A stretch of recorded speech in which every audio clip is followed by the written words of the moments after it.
WuSA,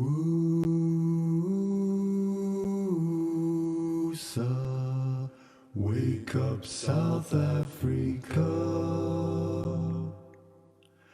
WuSA,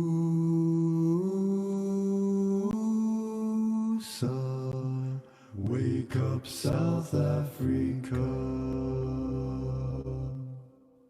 You've been sleeping far too long. Wake up South Africa. Now come along and sing this song. Wake up South Africa.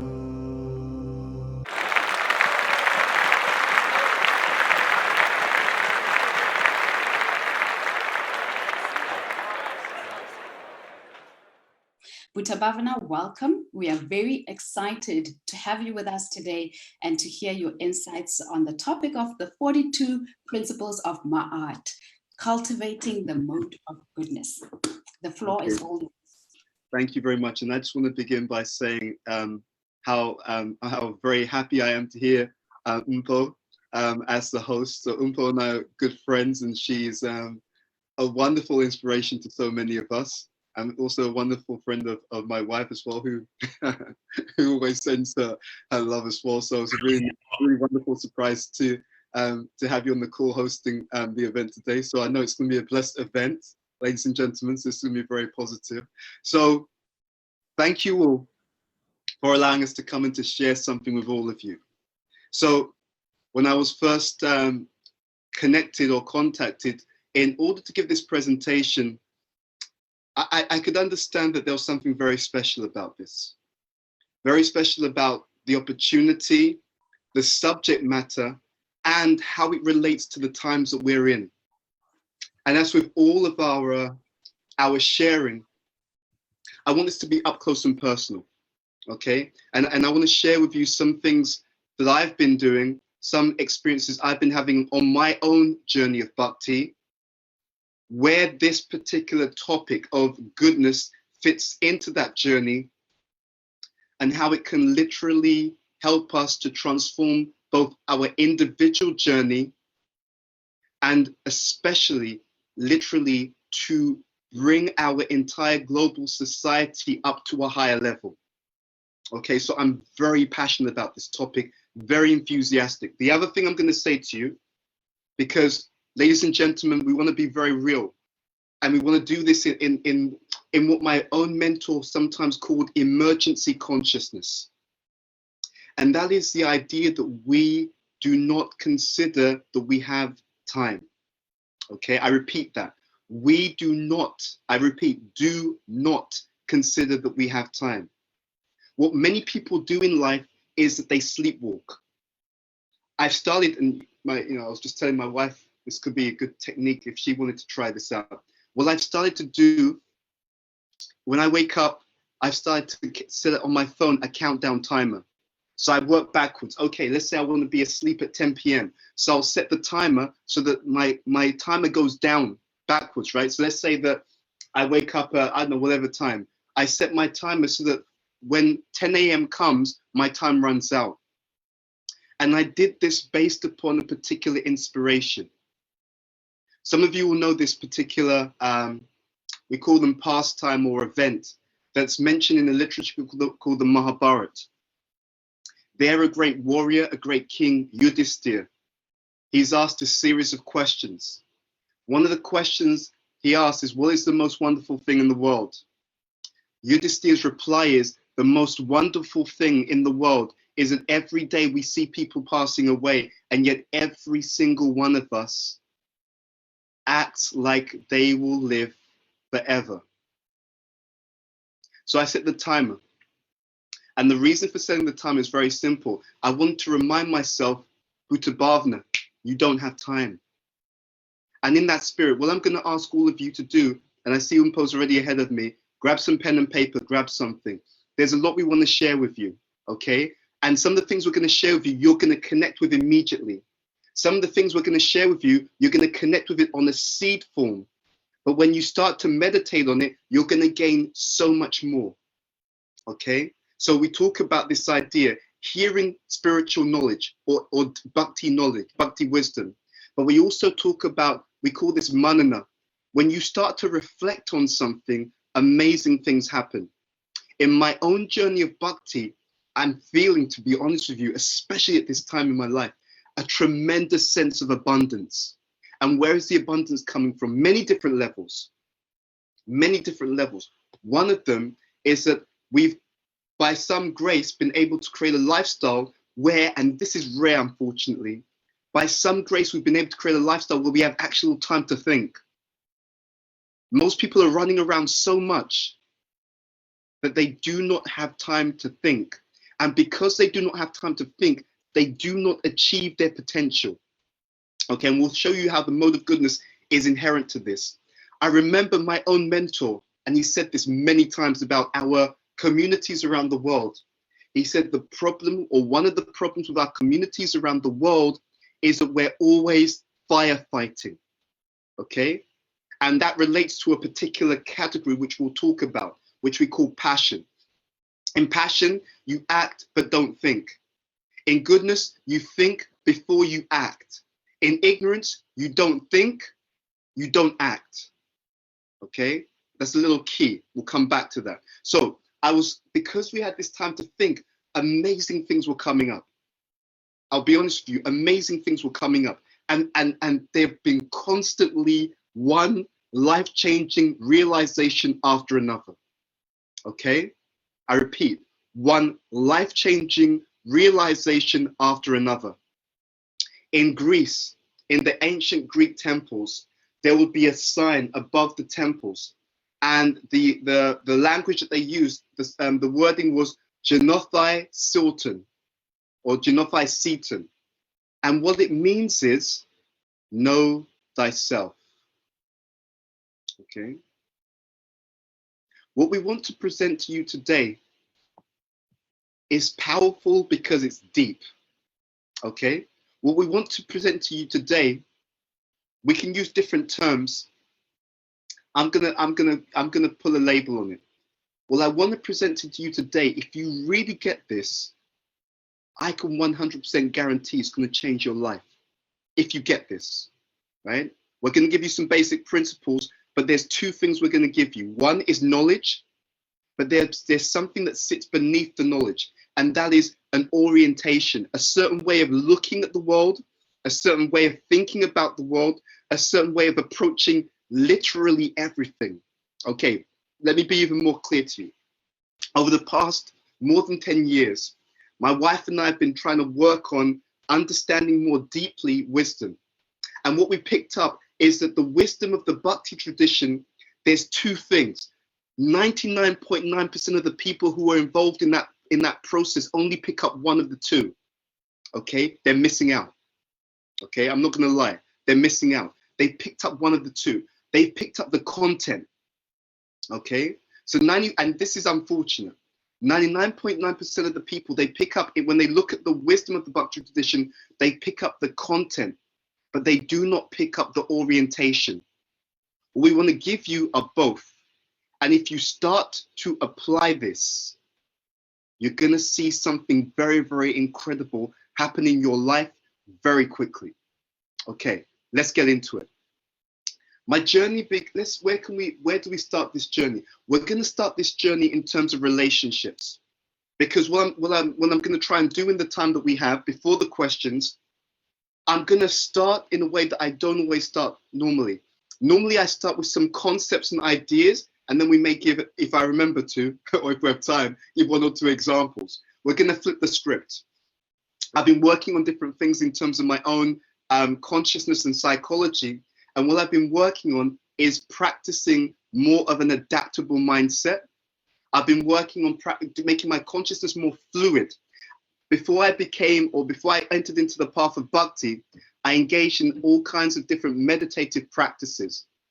And one of the things that these meditative practices did, they helped the mind to become more fluid. When the mind is more fluid and more adaptable, you get a number of benefits, and these are all linked to what we're talking about. One is you automatically become more resilient, number one, and get these down, because what we're talking about in terms of goodness it links to all of these qualities. You become more resilient. You become more adaptable. You become more fluid, okay? Your ability to handle pressure, it grows tremendously, right? You also become more strategic and you become more lucid, okay? And lucid is a very great quality. All the issues we have in the world are due to people who can't see. We call this in Sanskrit tamas, okay? And every single person you meet has different degrees of certain influences on their mind. Because we don't see things properly, we don't say things properly. Because we don't see things properly, we don't execute properly. And because we don't execute properly, we have two things. We don't get what we want, or no, actually, scrap that. We don't get what's best for us. That's a more accurate description. And even worse, we get things which are inimical to what we're trying to achieve. Okay? This framework we're going to give you is going to be like a lens through which you can see everyone, everything, every situation, full stop. What my wife and I have uncovered over the years of study is that in the Bhakti tradition, there are what we call universal frameworks, okay? Or you can put it another way, you could call them universal matrix. So what you see in the modern self-help field, people have, at best, oftentimes it's rubbish. I'm going to be very honest with you, right? Often it's people's speculation about things which don't work, or they work in the short term and then they cause issues in the longer term. Okay, so you have a few people have a few things that they've just picked up by observation accurately, but they're short-term systems. You have people who've seen the wrong thing, then they make a book, a blog, a video about it, right? So that's even worse. What we're giving you, this universal matrix, is a system that allows you to beat the system. Okay, I repeat, the system that allows you to beat the system. Okay, because the first stage of success is perception. Because unless you're able to see clearly what's really going on, you are going to make a mistake. Okay, so let's start this with some research. There's an author called Malcolm Gladwell. He's a famous author of a number of books. He does social commentary and, studies a whole range of different topics. One of the things that I remember reading, I think the book is called Blink. I think that's the title. I know, I'll check the title and I'll tell you later on. But the point is that there's a study that he resided over. And what they were doing is they were studying crime and they were studying location. And what the study found was that in environments and neighborhoods, one of the subtle drivers that changed the amount of crime that was committed in a particular area, strangely enough, was how clean the neighborhood was. Okay, strange, isn't it? Now let's break this down because this is very interesting. So they in the experiment that they did, certain neighborhoods which were very unclean, people threw rubbish, all that kind of stuff, they started to do a regular clean in that particular location. So by making sure that environment was clean regularly and by looking at the figures in terms of crimes that were related, they saw that the crime went down. Now their speculation was, oh, it must be because when you clean the place up, then people respect the environment more. And because they respect the environment more, they're less likely to do something negative in the environment. Okay. Now, what we say is that their speculation is wrong. Now, this is very important. When people do certain kinds of experiment, my undergrad degree was in philosophy and economics, and my master's was in politics and sociology. So we looked at the philosophy of sociology. In other words, what's the thought process? What's the belief system that underpins social science? Okay, and any science, by the way, actually. And what they found, and this is well known, if you do the research, all the academics know this. When you do social science, you have a hypothesis, okay? You have some kind of theory or idea about something. Otherwise, you wouldn't even look in that direction. You get the point? Right now, there's a big thing around, especially around America, right? They're looking at the African American community, and they're looking at the absence of fathers, the absence of Black male role models in the African American community. And they're seeing, because they're seeing a correlation that when those male role models aren't there, and there's two types of role model. There's role model who's there physically, there's role model who's there physically and emotionally, right? The full package is when the person is there physically, so he's present, and he's there emotionally. That means he gives time, energy, attention, encouragement. What they've seen in social science is that there's a correlation between those male role models and the life chances and the life outcomes of the children, okay? So what they've seen is when the male role model is there both physically and emotionally, that the children tend to do better at school, they tend to be more emotionally resilient, have better relationships, all those things, okay? So why did they look at that? Someone had a preconception, an idea, maybe it's to do with this. So then they start to study and they looked for the correlation between the two things. But what's come before looking at the correlation is the idea that there is a correlation. You understand? So there's no such thing as a social science, which is just out of the blue and just, we've just found this objectively.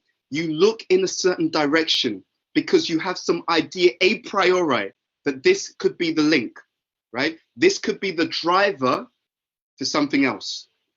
So what does the Bhakti tradition have to say about this? See, the amazing thing about the Bhakti tradition, and this is world class, I can't lie to you, this stuff, if people knew how powerful it was, it would take over the planet. Because people are dull in this age, no one understands what they're sitting on. They don't understand that you're sitting on a gold mine, okay? What is the problem, the number one problem in the world right now?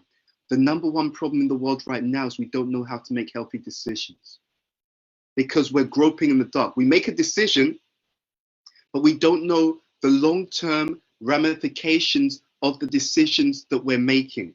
In other words, I make a decision, I don't know the subtle driver.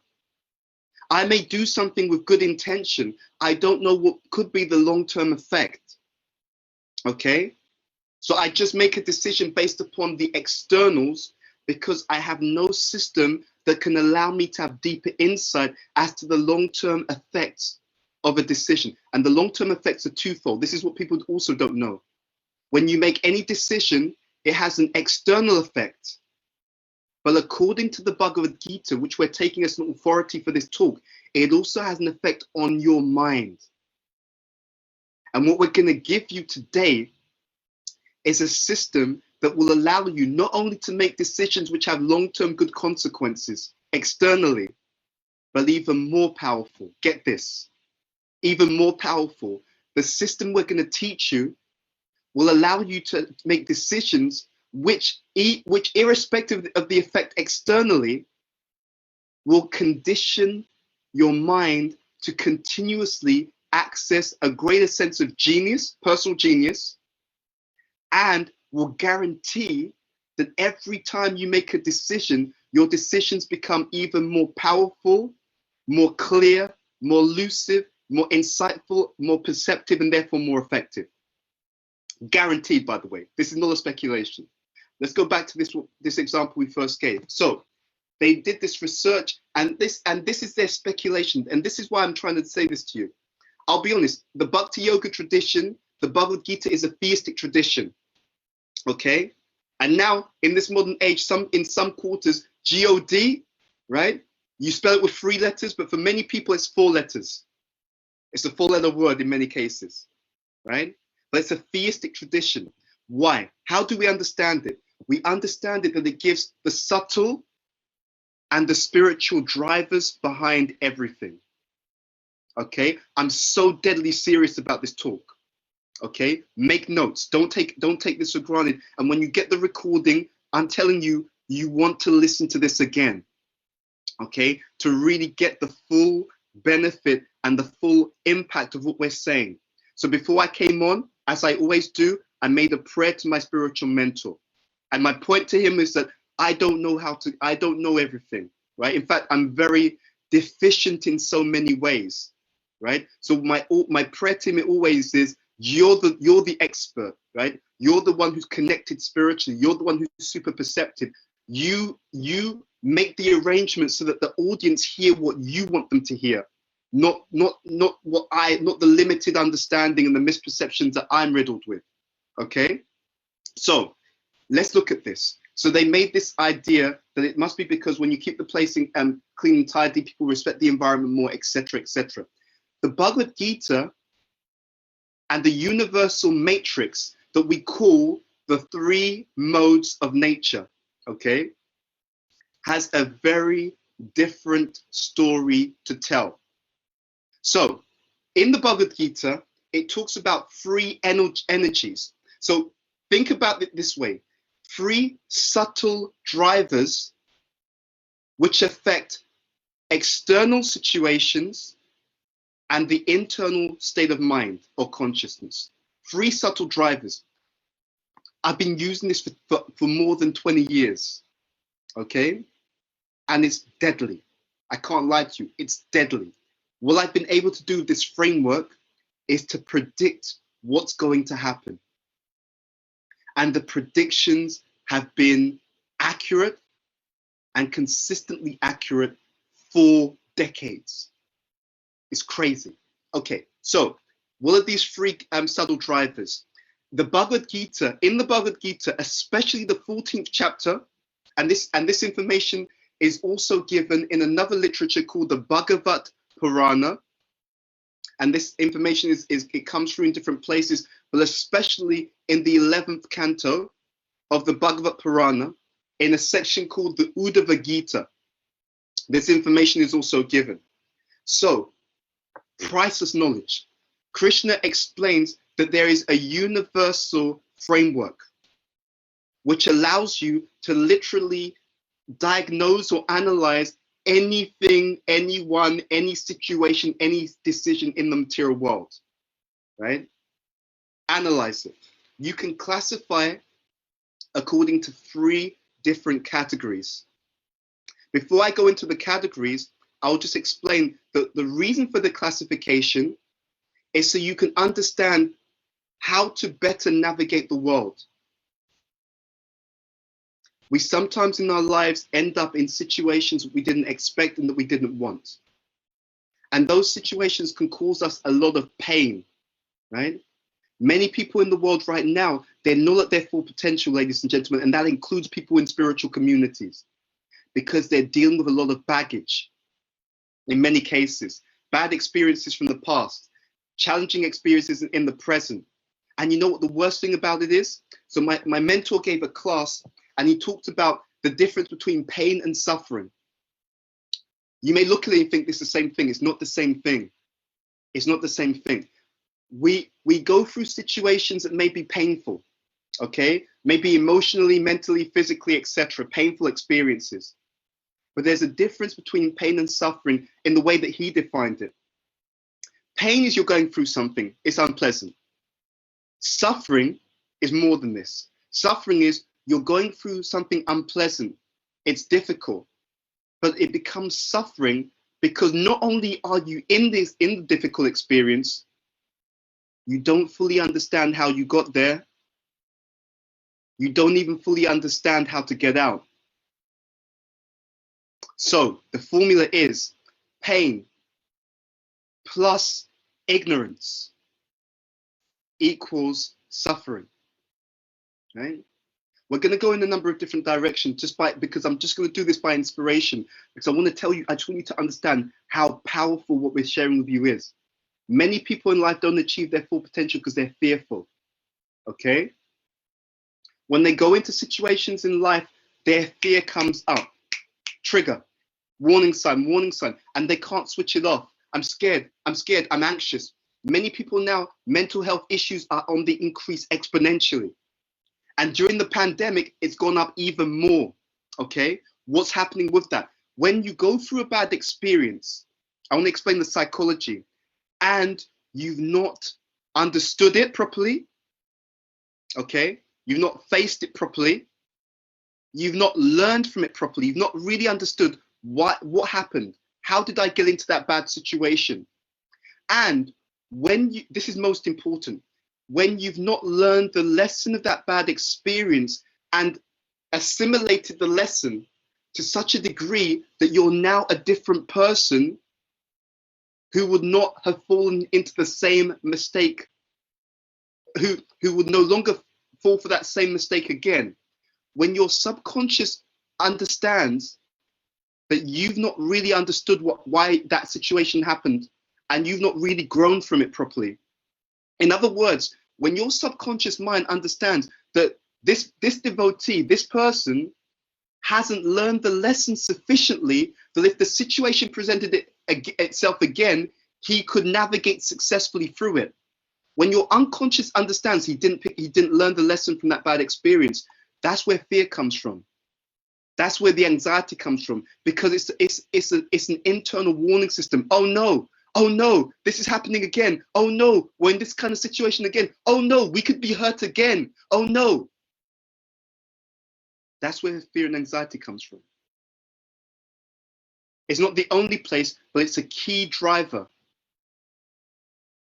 Because we didn't learn the lesson, we're scared this could happen to me again. And your subconscious, that fear and anxiety is a subconscious warning you, oh no, we could this, you know, the painful experience that happened to us before, this could happen to us again.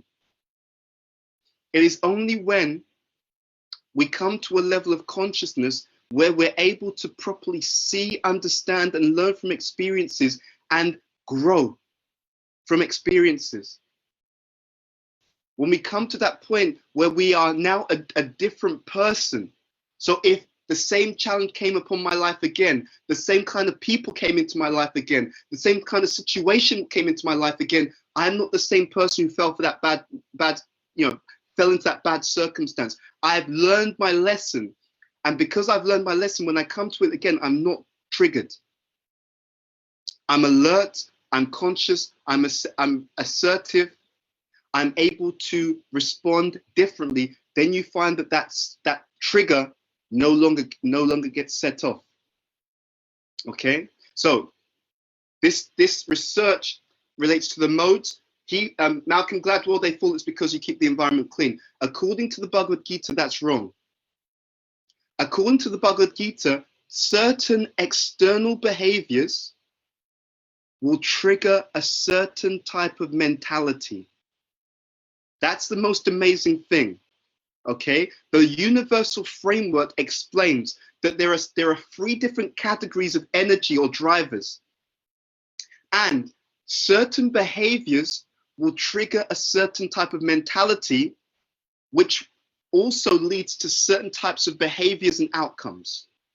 Okay, so in the model, in the framework that is explained in the Bhagavad Gita, it says that your psychology, everyone's psychology, is influenced by 3 types of drivers. One is called goodness. Write this down. One is called goodness. One is called passion. One is called ignorance. Okay? I'm speaking to you as members of my own family, right? You're different races, different backgrounds. Some of you may be from different places in the world. Doesn't matter. I promise you, we need to understand this and start using this in our lives. Okay? What I'm begging you to do, because I care about you and also because I know that if I help you, I help myself. What I'm begging you to do is don't make the mistake that many people do in our communities. Don't turn this into another class. Don't turn this into another, I wrote a few things down, then we go home and everything remains the same. This is stuff that you can start to apply, and we'll hopefully have time to really talk about application. I'll share with you some of the ways in which I've applied this.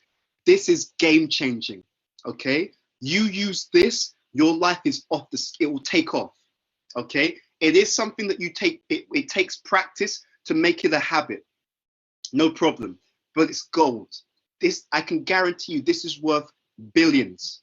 Okay, what I'm teaching you, if you use it properly in your life and take it as a lens in your life, it's worth billions. So 3 drivers, all activities in the world. Okay, Krishna explains this to Arjuna. All activities in the world, you can classify them according to these 3 drivers: passion, goodness, ignorance. Now, let's describe them. First of all, you have ignorance. When activities are done in the mode of ignorance, this is a category of ignorance, it means they're done without awareness. Okay, so when people make decisions and there's no sense of even understanding what's going on, okay, they're done without knowledge. Okay, so they're uninformed decisions. Okay, when people act in ways which are lazy, when people act in ways which are destructive, right? So, you know, relationships are a big thing in all of our lives, because the quality of our existence has a lot to do with the quality of our relationships. There's a study, I believe his name is Gottman. He can predict with 96% accuracy whether a couple are going to break up. 96% accuracy. He doesn't know it, but he uses a framework given in the Bhagavad Gita. This framework that I'm talking to you about, he's using it in a specific way. So what he does is he studies those couples and he looks for signs of resentment. Okay, resentment, but not just resentment, repressed resentment. So what he does is he studies the couples and he looks for signs that, you know what, they're upset with each other, but they're not saying anything. So what that means is, I resent you, and it's boiling up underneath the surface. And he surmised that what causes that in a relationship, what causes it is that someone was upset before. They may have expressed it, possibly even in the wrong way, okay? And therefore they were shut down, right? It got into a fight, got into a counter, you know, so, you know, someone was upset, they just lashed out, and the person hit them back, you know, verbally, whatever. So now they know, I can't just lash out because I'll get, you know, I'll get something back, but I'm still resentful. So now, boiling beneath the surface, boiling beneath the surface, boiling beneath the surface. So when you have this negative, wrathful anger and you're not able to express it, what happens eventually? That wrathful nature, that is a symptom of what we call the mode of ignorance. And the key thing I want you to know, each energy has an outcome, okay? Get this as a tagline. Energy leads to outcome, right? So in the mode of ignorance energy, and this is why this is such a powerful framework, when there is an increase in the mode of ignorance, the long-term effect, and sometimes not even long-term, is destruction. So when Gottman saw these symptoms of bottled up resentment in relationships, he saw that the pattern was, when there is significant, let's be very clear, it's like a recipe. You have different ingredients in a recipe, but when one ingredient is prominent, I'm cooking, right? I cook badly. I put too much salt. So yes, it's a stew. It's got tomato. It's got vegetables, but I put too much salt. So when you taste it, what do you say? You say Bhuta Bhavana. It's salty. That means the prominent ingredient is the salt. Okay. So in the same way that the prominent ingredient when I cook badly is the salt, in a similar way, when the prominent ingredient in a certain dealing is ignorance, it leads to destruction. So Gottman found that because of this bottled up resentment, over time, the relationship would be destroyed. It would break up. You understand the connection? Ignorance leads to destruction. Second energy, we call this rajas, right? Which means passion. And by that, I don't mean the way that they use it in self-help, follow your passion. I'm talking about it in a different sense. The energy of passion, you can think about it in this way. When people act on the basis of greed, when people act on the basis of selfishness, okay?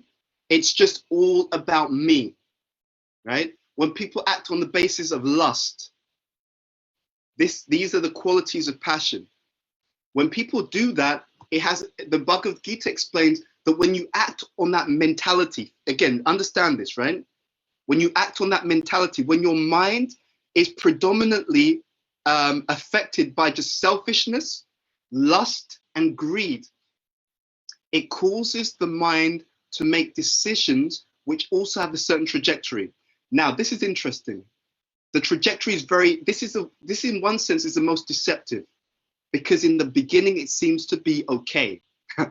Okay, I'll explain the trajectory by giving an example, and this is an example, unfortunately, of someone that I know now, and some of you may relate to this example in your own lives or in the lives of people that you know. So recently, my wife and I went to a wedding, okay, and I'll be honest with you, because we're family, okay, we were both like, what the hell is going on here? What the hell is going on here, right? And I say that with all good intention and all respect to the people involved. I know the person and I've known him for years. Out of the blue, it's like I've met this girl. Okay, cool. No problem with that, right? You want to get married, you're of the age to get married, no problem.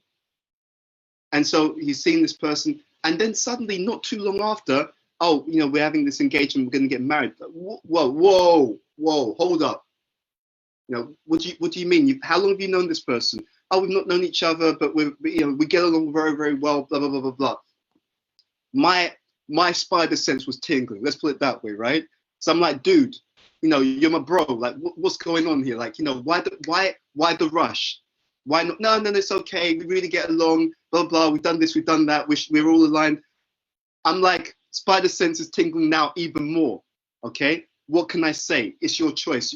You've got free will, okay? I'm not your mummy, okay? So you got free will. Next thing you know, we're at the wedding.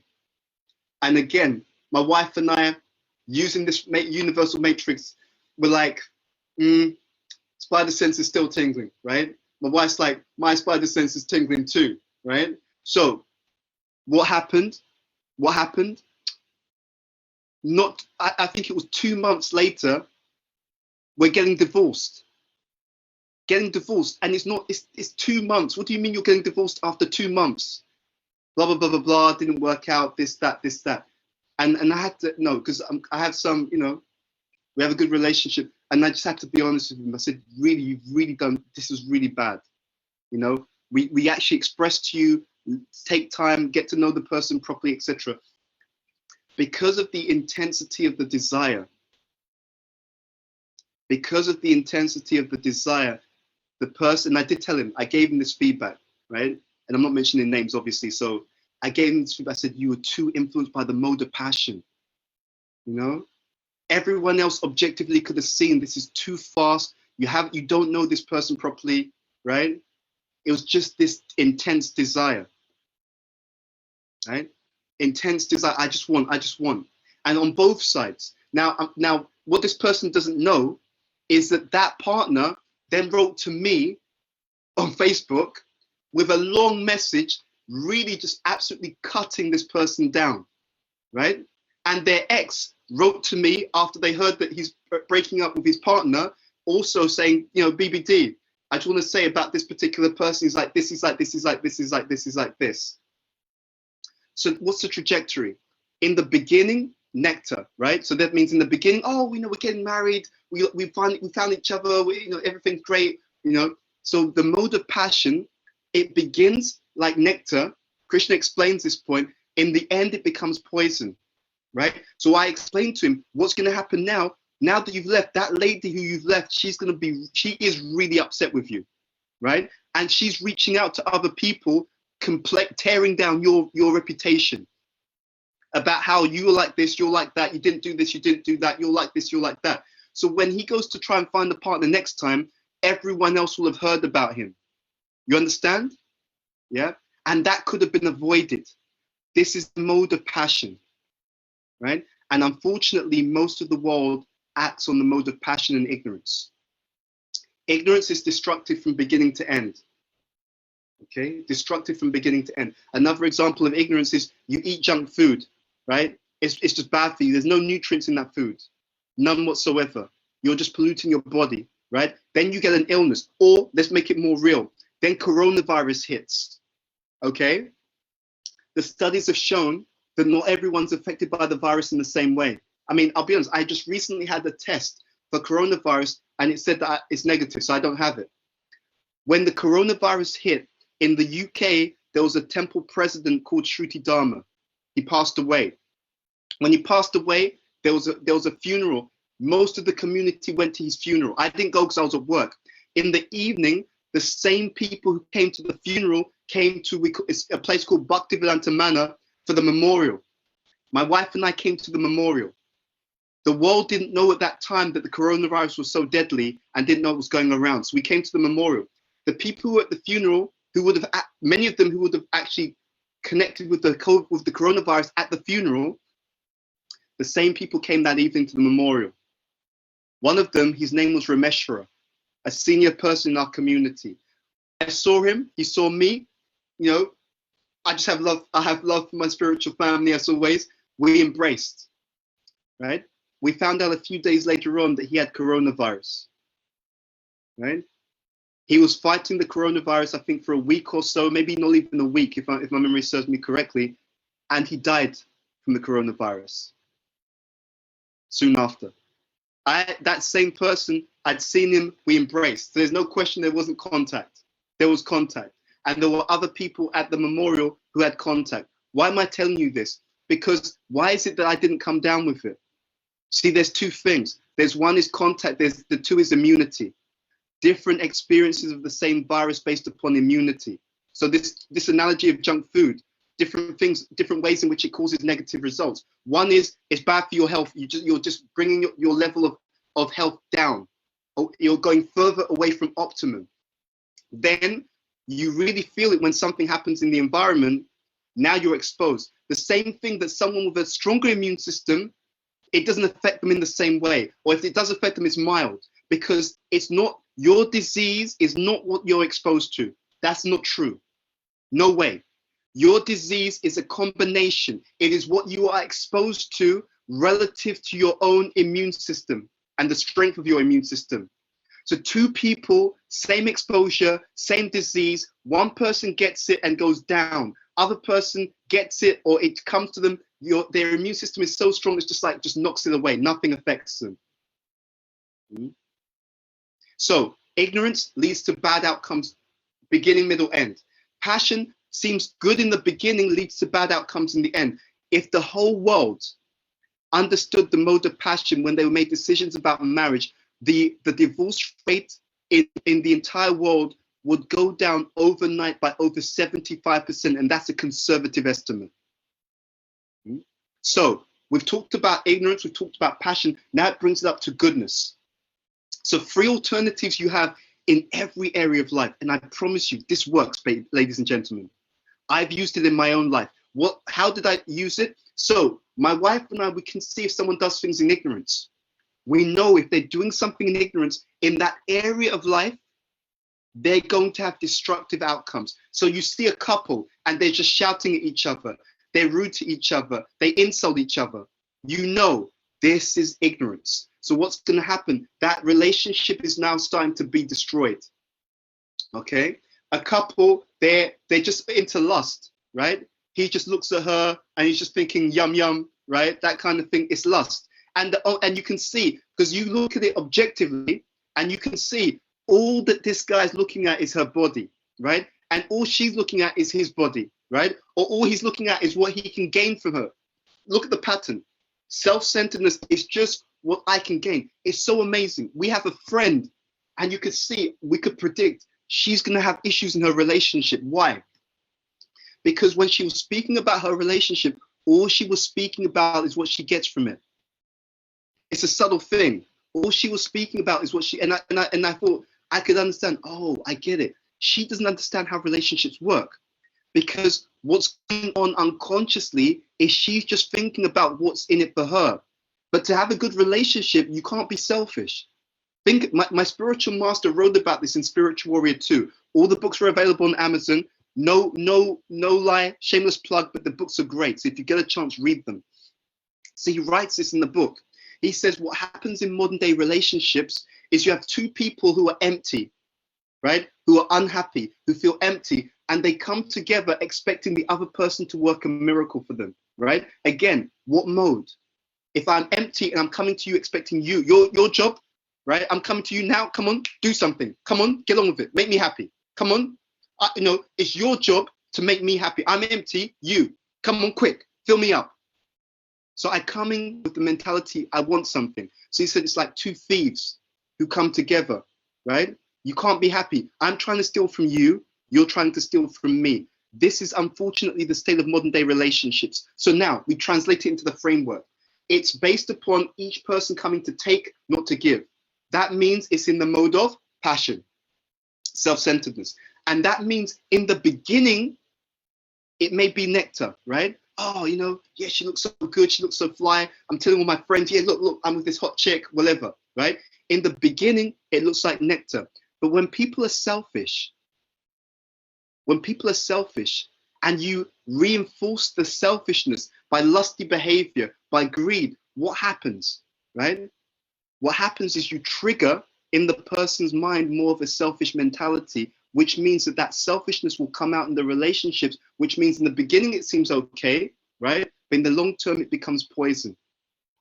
And that also happens in Hollywood a lot. That's why, and you can see when they come on the chat shows, yeah, I met her, we were on the set of the latest movie and we were talking and, we just got on so well. Yeah, you were just thinking, thinking, I can get something from this woman. I can get some physical enjoyment from this person. And when you do that, it covers the consciousness. We said this at the beginning. First, you see it wrong. You'll see that when you look at your friends' relationships, you can see what's going to happen easier than they do. Because they're in the mode of passion, but you're not so emotionally involved. Therefore, you're more able to see things more clearly, more impartially. That impartiality is a symptom of the mode of goodness. Okay? When you're impartial, when you have clear awareness, when you're able to acknowledge the what's really going on, right?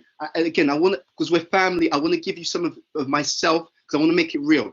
And it was a painful experience. I had a painful experience where I saw that certain people in my life who I'd been friends with in the past, I looked back and I saw they were just selfish, right? So it was all about them. And it was painful. And I was reflecting because part of me didn't want to acknowledge it. You see, this tendency to be in denial, oh no, it wasn't that bad really, or, that's where the ignorance comes in. First, you see it wrong. So when the mode of goodness, let's go to that. When the mode of goodness is being strong in our consciousness, how do you know? Mode of goodness is characterized by the ability to be honest about something. Therefore, the mode of goodness is also characterized by humility. See, when you're arrogant, when I feel I'm better than other people, what mode is that? I'm going to ask Sabyasachi because I think you're controlling the sound. So I think you are able to unmute. If you are, then unmute and just give me that answer. If you're not, then just say you can't. That's okay, because I'll answer my own question. You can't? That's fine. The mode of when I feel I'm better than other people, actually put in the chat window, because I just want to see that you got the point. When I feel that I'm better than other people, think about it. Mode of passion is self-centered. Mode of ignorance is kind of like ignorant, wrathful. If I feel that I'm better than other people, what mode is that likely to be based on what you've heard so far? I'd like someone put in the chat window.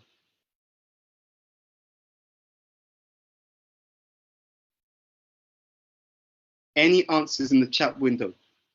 If I feel that I'm better than other people, what mode am I talking about? Ignorance, says one person. Okay, let's see any other answers. It's actually passion. Because passion is the self-centeredness. Okay, it's all about me. I don't care about you, it's about me. Okay, so that self-centeredness is passion. So I feel that I'm above other people. So in the beginning, let's say a relationship's like that. I think I'm better than other people. So therefore, I am going to demand what I want. I don't care what you want. It's about me, right? It's not give and take, which is goodness. It's about me. Now, how long will that relationship last? If every day your partner is just demanding what they want, in the beginning, you may do something thinking that they're also going to reciprocate. In the long term, you see, no, it's just one-sided. I'm giving, you're taking. Therefore, it became in the long term, the person says, you know what, I'm not having that anymore. If you're not prepared to be reciprocal, I'm going elsewhere. That's what happens in most Hollywood relationships. And they don't even know what's going on, right? They, oh, I don't understand. I thought we were just having lots of, like a good time together. No, you're just trying to take. So ignorance is where lack of knowledge, lack of activity. Passion is self-centeredness, lust, pride, arrogance, self-centered. It's all about me. I want. And especially when there's passion, I try and push or manipulate other people for what I want. The issue with our climate and the environment is what happens in the mode of passion society. The tagline for passion is buy now, pay later. Right? So I'm just going to take from the earth now. I'm just going to take, right? We'll make rubbish. We'll make plastics. We don't care about the long term. We don't care about the next generation. It's about me. Look, I want to have new gadgets. I don't care about what's going to happen to my kids. I don't care about what's going to happen to my grandchildren. I don't care they're going to have to clean up this mess. Right? I've got a new phone. It's okay. Right? They'll figure it out. Passion. Selfish. So it begins like nectar, and we've seen this. So over years, the Industrial Revolution, we've got all these gadgets. But in the long term, we have an environmental crisis. You see? And now everyone's going to have to change. But if we'd have done things in goodness, which is the third choice, and the long-term choice, goodness is what? Goodness is I do things with a basic sense of stewardship. I care about myself and other people. So I look after myself, but I do not encroach on others. We did a podcast, the Edenova podcast. The first one was called the Self-Esteem Spectrum. That model is based upon the modes of material nature. That model. So my wife and I, we worked out, okay, if the mode of ignorance is destructive and like a sense of other people are better than me, if passion is the idea that I'm arrogant, I think I'm better than other people, and if goodness is I'm valuable, other people are valuable, then we understood that the modes of material nature, when you look at self-esteem, someone with low self-esteem is someone in the mode of ignorance. They have an inferiority complex, right? Someone who has self-esteem in the mode of passion, they have excessive self-esteem. They have arrogance and pride. I'm better than other people. And therefore, someone in the mode of goodness, they have healthy self-esteem. I'm valuable, and everyone else is equally valuable. You see? That's what it is. So the whole self-help industry, they often get it wrong. They talk about loving themselves, but if you don't explain it to people properly, what happens is in the name of loving themselves, they go into the mode of passion. I love myself. I'm not going to take that. I'm not going to do anything for you. No, that's not good. That's not good. Real self-love is you're valuable, other people are valuable. Krishna alludes to this.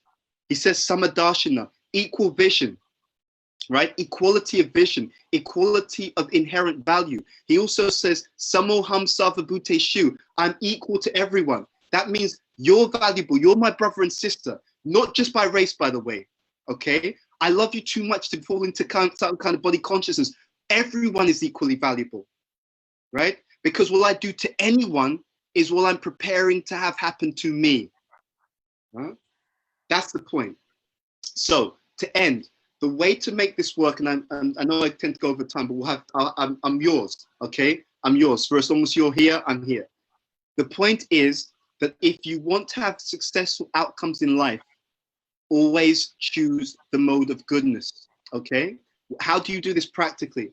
Now look, if you just need to get some shoes on, you don't have to, you don't have to think forever about it, right? You just need something that fits on your feet if it's short term. But if you're making decisions which are long term, relationships, career, health, do things in the mode of goodness. And the mode of goodness, you should know this because the Krishna explains this in the Bhagavad Gita. I want to give you this up front, otherwise you won't last the distance. The mode of goodness, it's work in the beginning, okay? For example, you want to get into a relationship for marriage. What do most people do? They look for someone who they find physically attractive. And then they think, you know what? I'm going to tell them, I'm going to charm them. I'll say whatever they want to hear because they're sexy, right? They look physically attractive. And then what happens is, you know what? It's okay. They do a few things I don't like. It's okay. When we get married, then I'll tell them that I want them to change, right? I'll just say nothing now because if I say too much now, they'll run away. They won't want to marry me. So I'm not going to say anything, right? We'll marry them, then I'll tell them I'm not happy about certain things. That's the mode of passion, right? Selfish and a little bit manipulative, right? So I'm not honest, right? I think, you know, I'll keep quiet and I'll try and push them around later on. That's what leads to divorce. So what you're meant to do in goodness, okay, I want to have a long-term healthy relationship, but it's got to be long-term healthy, long-term. That means you make decisions in goodness. So therefore, I first get to know myself. Crucial first step, right? Who am I? What kind of person is going to work for me? And because it's me, I don't just take me alone as the only introspective decision maker. I also talk to people who I know, who've known me for many years and love me. What kind of partner do you think would be good for me, right? You know me really well. Okay, what about this person? Okay, look, be honest. You're an introvert. You like spending time alone. This person is an extrovert. Do you really think that they're not going to be upset that you want to stay home when they want to go socializing all the time, right? They're going to want you to come with them. Let's be real, okay? So you get to know yourself first. That awareness, self-knowledge, understanding, those are all symptoms of goodness. Now, you know yourself.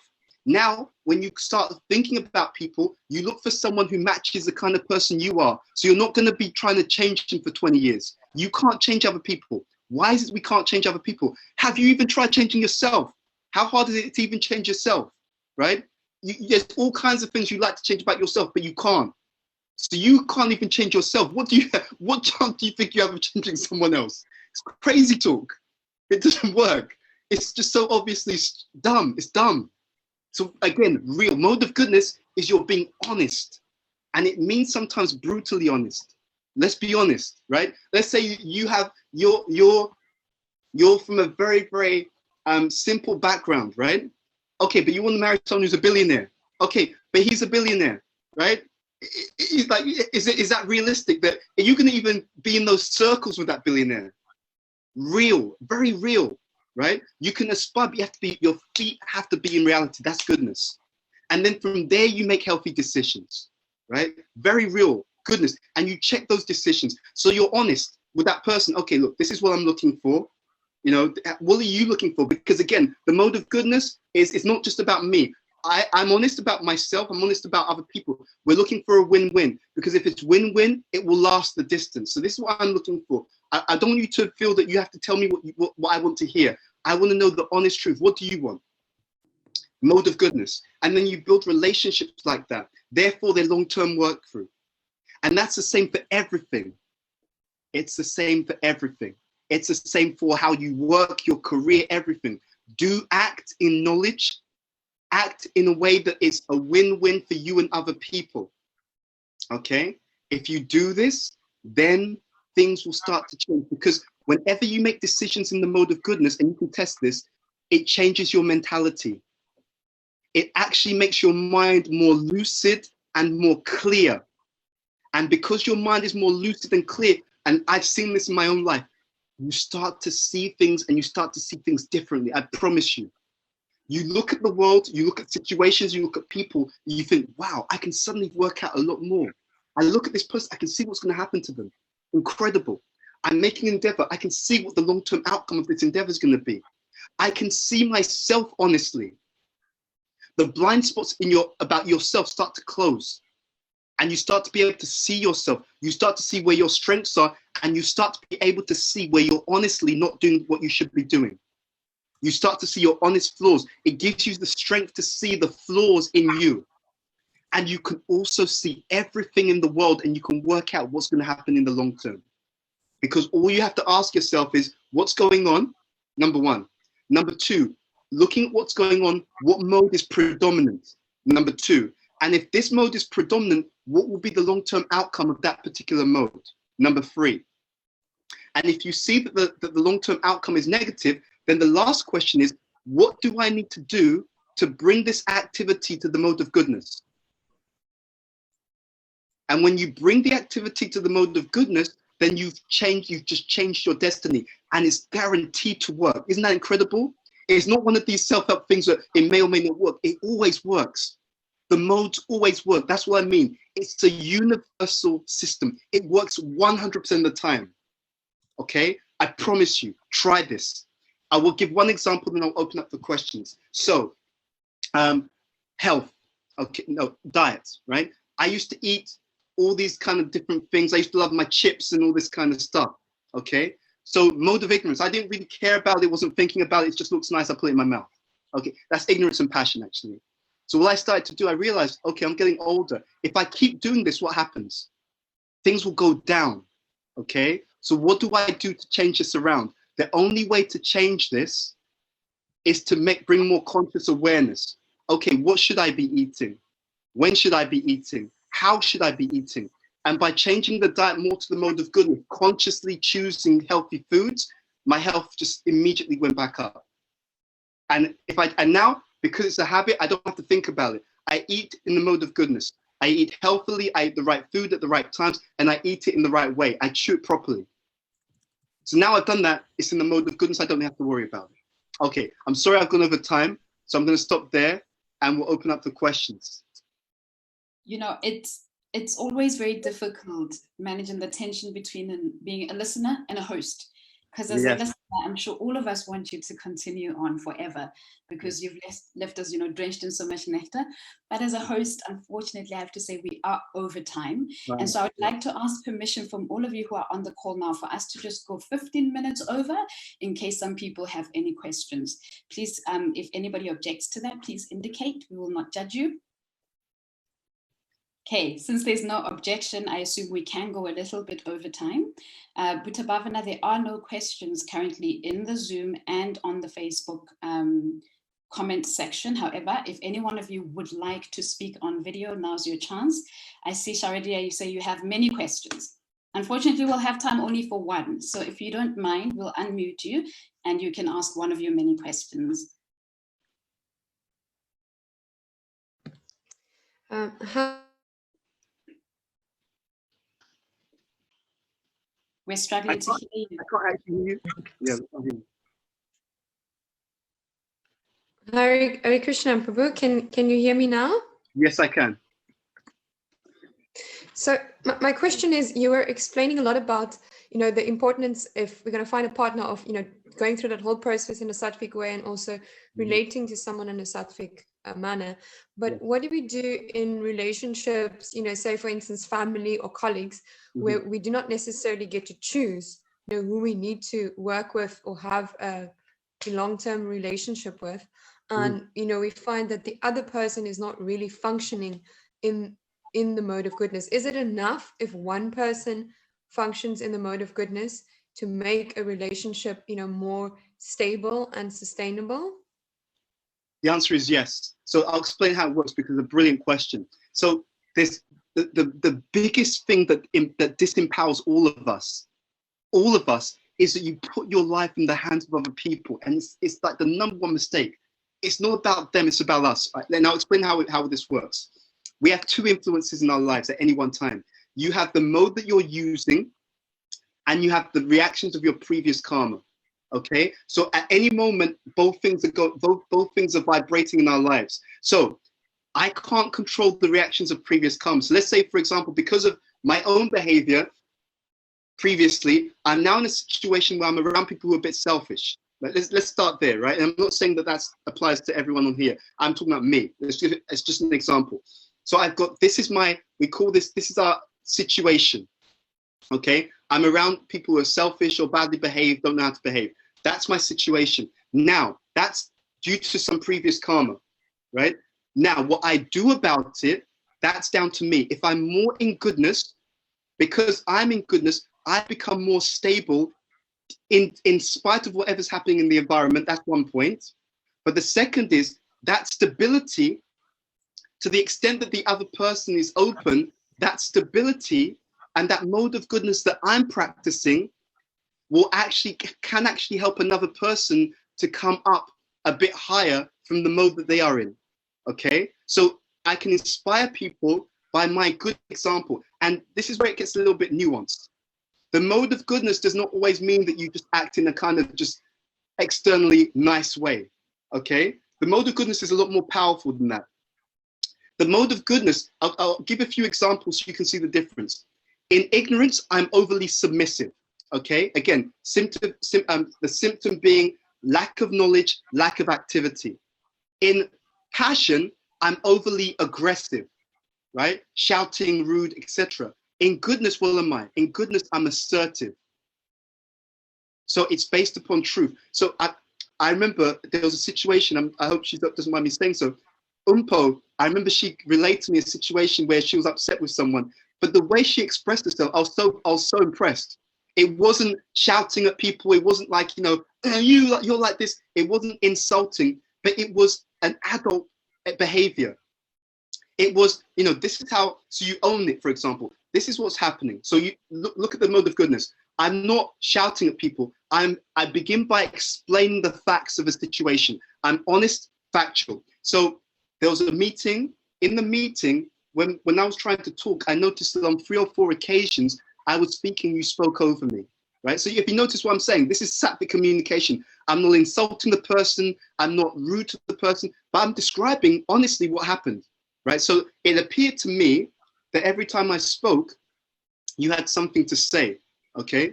Now, for me, it came across as rude because I felt that I'd given you time and attention and I'd allowed you to express yourself, but you didn't give me the same courtesy.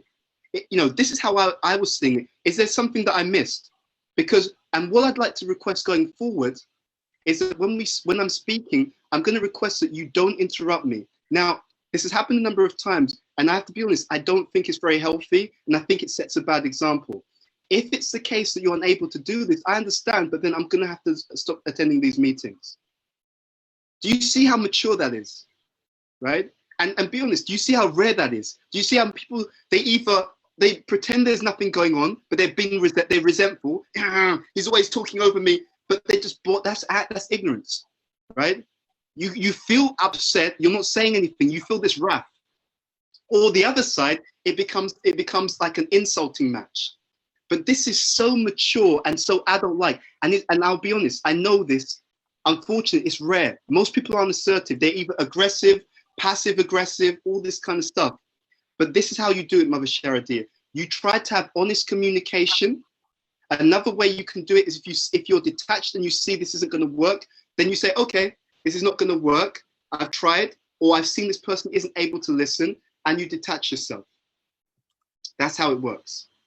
But you try to build a mode of goodness response. And the mode of goodness also includes sometimes being able to tolerate, You sometimes tolerate. You think to yourself, okay, I know this person can't hear, but there's a higher purpose for me being here, and I'm not going to let it affect me too much, so I'm going to move on in that way. Yeah? I hope that answers your question.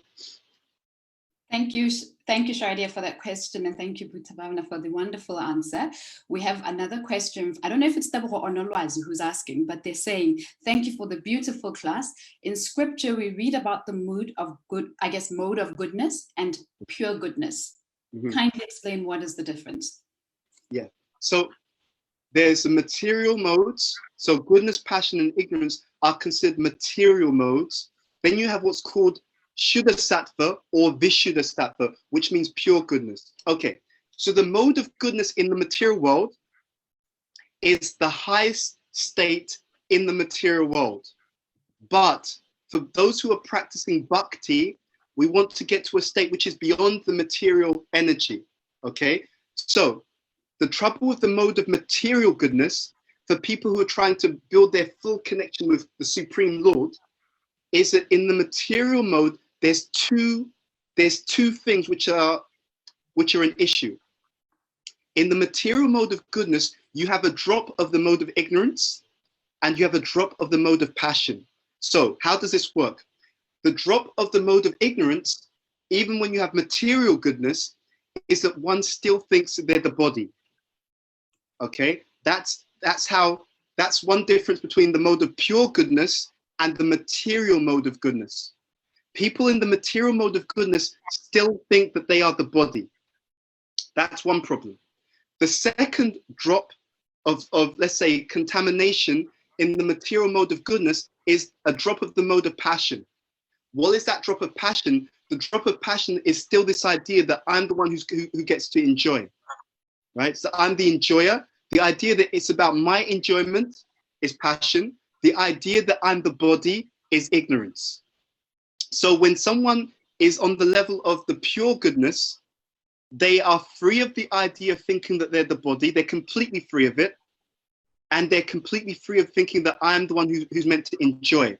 They understand that the enjoyer is a supreme person, and that by serving him, they will gain a greater happiness than anything that they can gain materially.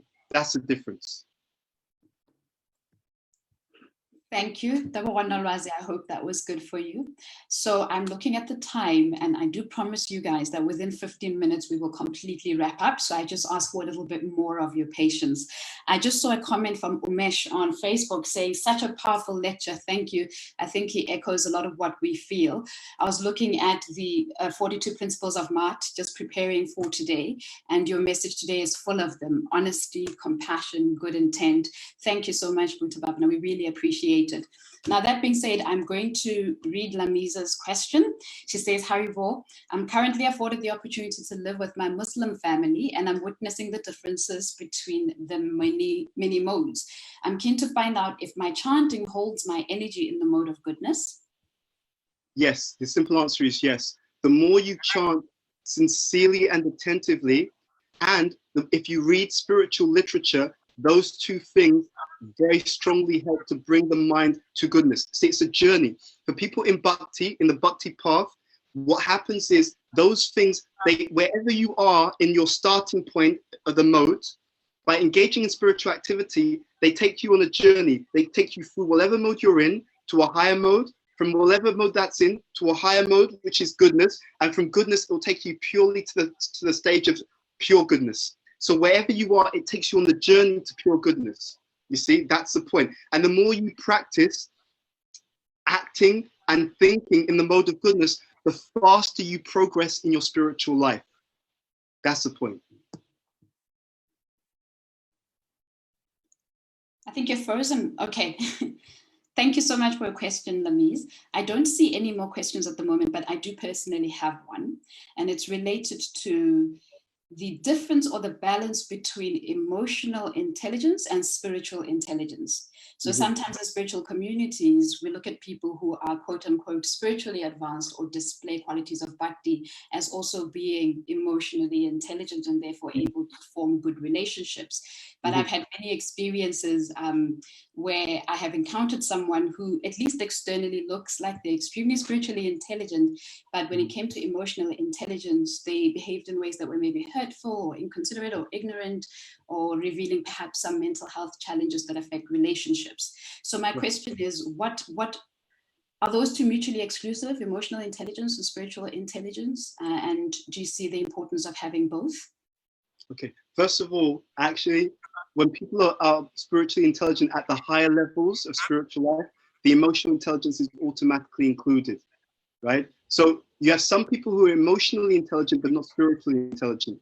You have some people who have preliminary spiritual understanding and can be steady in some practices, but it's not necessarily as deep as it could be, you see? So they are, and this is a symptom of lower modes. In lower modes, where we're unconscious of sometimes the things that we're doing, we're unconscious sometimes of the message that we're sending, and we're unconscious sometimes of the effects that we're having on other people, okay? But the point, again, to go back to it is it's really about what we are, you know? So some people can quote scriptures. That doesn't mean that they're spiritually intelligent. Some people can be steady in their practice. Even that does not necessarily mean that they're spiritually intelligent. It's beyond the scope of this class, but in the higher stages of spiritual life, there are specific symptoms that you can see in a person. And the trick is, and this is explained in a literature called the Nectar of Devotion, not only do you see the symptoms, but the symptoms are consistently displayed over time. That's the key, you see? It's not just, oh, this person, you know, was nice to me on this occasion. No, someone who's at the higher stages of goodness, at the higher stages of spiritual life, it's consistent.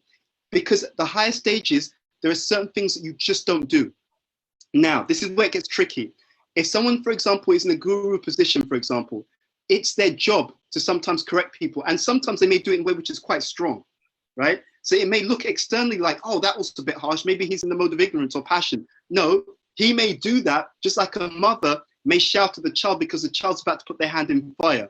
So what you'll find there is that they may be very strong because they may be themselves very soft-hearted, but they know if I don't speak strongly, this person isn't going to get the message, and they're about to do something which is going to really damage them, right? It's just like a king. The king may fight very vigorously against the criminal, but that criminal, if you just say to him, oh, you know what, you're trying to rape these women, I'm going to ask you, please don't do that. No, you can't speak like that. You have to be very strong, because you have to act in a way which they will take it seriously. But your motive is their well-being and the well-being of everyone else. You see? So the mode of goodness ultimately is two things: correct motive and proper behavior relative to the situation for the long-term well-being of all concerned. It's a little bit deeper. Got you. I appreciate that very much. I think within a spiritual community, it is very challenging to determine the difference between the two, if there is any, especially because we are drawn to the association of those who do chant and read and recite scripture and just show such amazing spiritual qualities, and yet have to have the compassion to understand they may not be perfect human beings. Yeah, and also sometimes it may even be that someone's advanced, but their nature and your nature just doesn't work together. My spiritual master told me that. He said, we respect and we should love everyone, but the chemistry between you and another person, even amongst advanced spiritual people, I know that for a fact. I asked my spiritual mentor about that.